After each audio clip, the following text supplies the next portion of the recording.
Hello, beautiful beings. Love and laughter. Tanya Rainbow Horse here. Thank you so much for showing up to receive the message.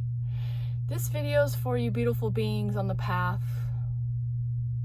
that want to sink deeper into authenticity and the energy of it, but maybe you need a little bit more understanding on it. This has been a topic to conversate on for a while, and I started thinking about my own and the ideas around that and what has helped me stand deeper into my authenticity.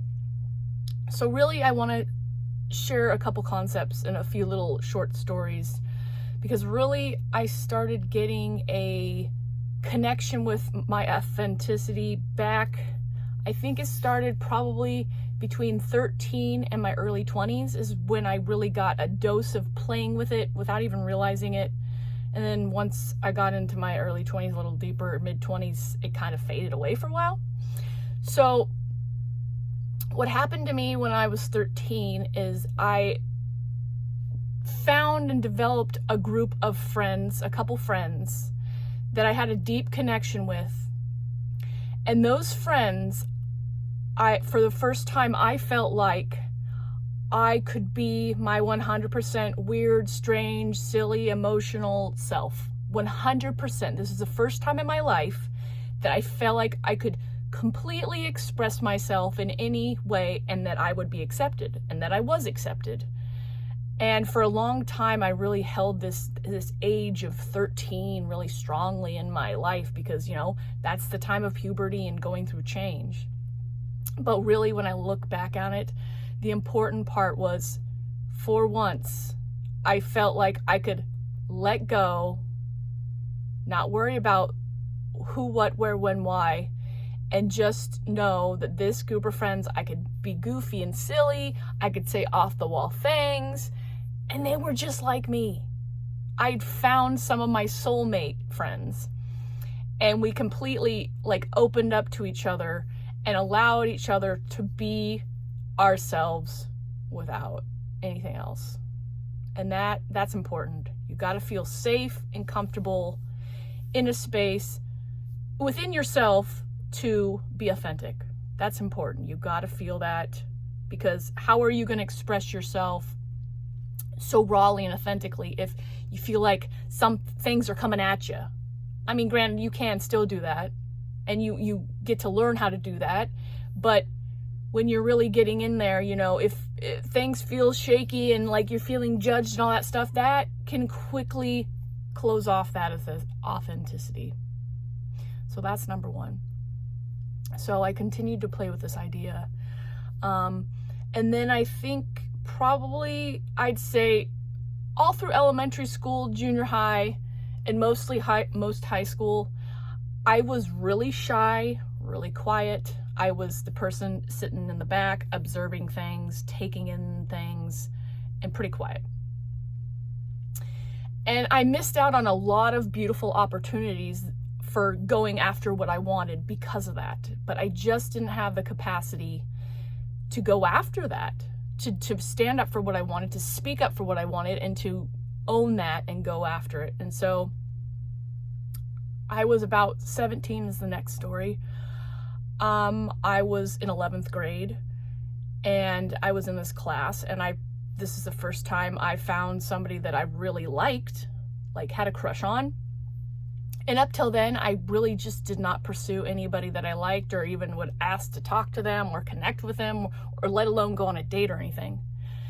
And so we had a class project to work on, and with this dude that I had a crush on, and so I was in his group. And we kind of developed a friendship. We were both kind of alternative style. We liked the same music, and we were both kind of silly, and we were vibing. And I was like, I like this guy. And so we were hanging out one time working on the group project, just him and I. And we were watching a movie, and I just remember sitting there. I'm like, I like this person so much. I like this person so much.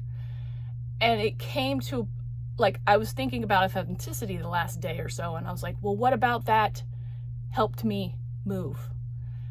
And so as I sat there thinking about how much I liked this person, I got to a point where it was harder to stay unauthentic than it was to be authentic.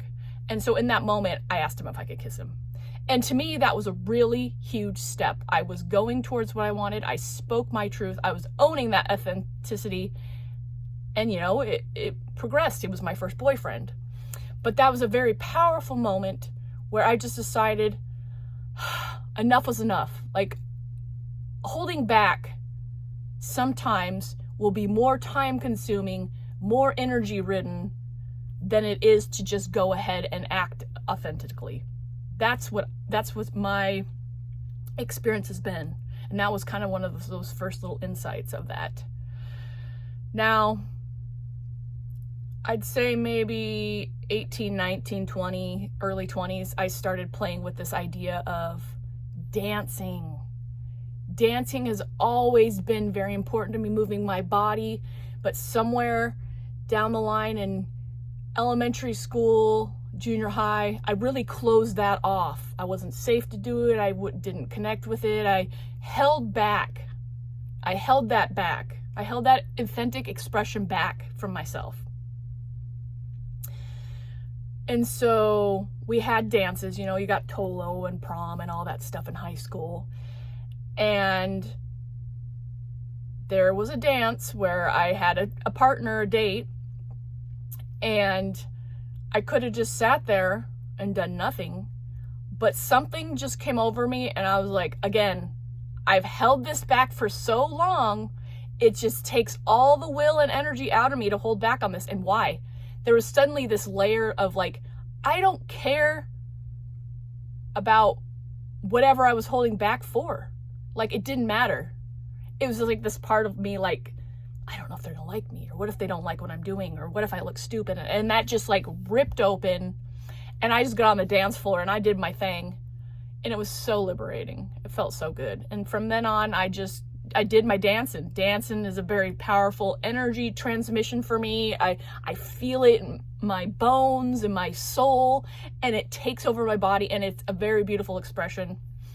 And I just couldn't hold back anymore. So I started dancing more, going to dances, going to parties with my friends. And a lot of people looked at me, and I just didn't care. But they weren't looking at me because they were criticizing. They were acting like me. They're like, oh, girl, I didn't even know you had that in there.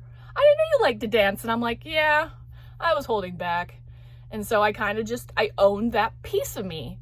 I let it be expressed. I let myself be authentic because no longer could I hold it back. It was crushing my soul. It was dwindling my energy to just hold back. And I was just like, forget it. Just do it. So, and then there was another experience. I think this was probably my early 20s when I was out of school and I was kind of dabbling in college, kind of not, just, you know, that place where you're playing around with your independence, you're becoming an adult and all that stuff. And I noticed that there was a friend at this party and she had way too much to drink. And she had her feelings out, just crying, upset, just letting out all of the pain that she was holding on to about a situation.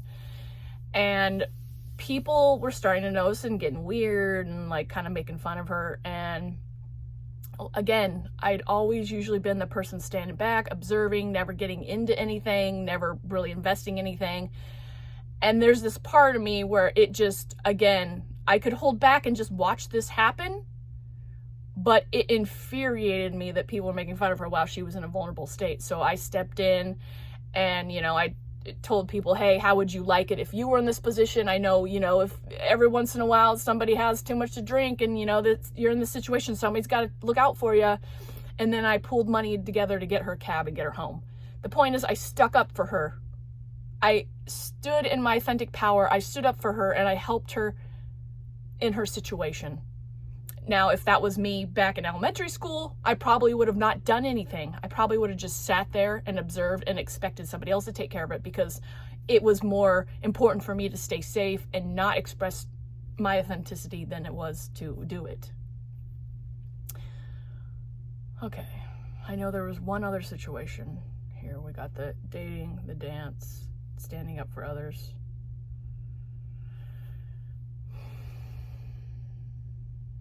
And just knowing that your authentic self-expression is important. That is part of your creativity coming out here in this life as a human. And that it's important that you get it out and express it so more can come in. If you hold it on to it and bottle it up, it can become trapped in your body. It can become an issue. It can become pain. So that's why it's like use it or lose it situation. Keep that authenticity channeling through you and being expressed. And the more you do it, the more the universe is going to uplift you in that energy and bring you more. I've found that as I've gotten back onto doing my videos on a daily basis, there's just this momentum within me with spirit when I do my prayer and connecting with the work I'm doing. It's just like, oh, here's another idea, write it down. And then I'm like, okay, it's time to jump in. Time to express myself, time to show this experience, time to stand in that energy.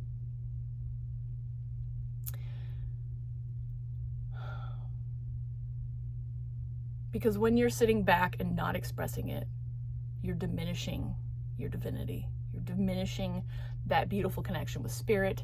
You're diminishing the beautiful, shining part of yourself. And there's going to be a point within that you're going to have to not care about what it looks like, what anybody thinks about it, how it should look like. You just need to follow that nugget of, this is what needs expressing. I'm going to do it. It might not show up how I'm exactly thinking, but I've got this nugget of expression that can be authentically expressed through me, and I'm going to follow it. I'm going to dip into it, tap into it, and do it. Release it. Bring it up, bring it forward, bring it into the light. I'm still kind of trying to figure out my last point, but maybe it's not meant to be talked about. I talked about friends with 13, dating, sticking up for friends. Where was there another authentic experience? It sets you free. It sets you free. Because you might get this beautiful idea to authentically express yourself. And if you don't, then it sits around in your mind, in your body, and you get these thoughts of doubt starting to go around it, and you start to distrust yourself. And it's really connected to your intuition too. And it's an exercise, the more you use it, the more you get in tune with it and in flow with it, and it becomes natural. But if we're denying it and then letting it fester in the self-doubt, we're poisoning that beautiful, shining light. And then we might be creating work for ourselves later to work through, be like, oh, I had this beautiful self-expression that needed to come out of my heart, and I just sat on it. And that's okay, it's gonna happen. But being mindful and aware in what places that you let that authenticity be diminished. There was a beautiful comment in a group that I'm in, and we talked about authenticity, and it really opened me up to see what situations am I not being authentic. Like sometimes we have a pattern or cycle that there's a certain area we're not allowing ourselves to be expressed. Like with maybe one that I experienced was with authoritative figures, like somebody who's got a really strong authoritative energy, and I got something I want to say to him, and before now I would have cowered, been quiet, diminished myself, made myself stay small and not ask the question, not say my piece, not stick up for myself or say whatever I needed to say. But now I'm starting to cultivate that trust within myself, that confidence in myself. Like if that's an expression I need to say, it doesn't matter who it is. It could be the President of the United States, or it could be the Pope. I am authentically in my power, and I'm going to express that. We're all just human beings doing that. So I'm not going to give that power away anymore. Anyways, I can't quite think of that other idea. It must not have needed to make it into this video. But anyways, it takes more energy not to express yourself authentically than it does to express yourself authentically, because that's just going to flow out of you naturally, uncontrolled, and it wants to be expressed. So that's all I got for you guys. Thank you so much for showing up to receive the message. Till the next video, love and light.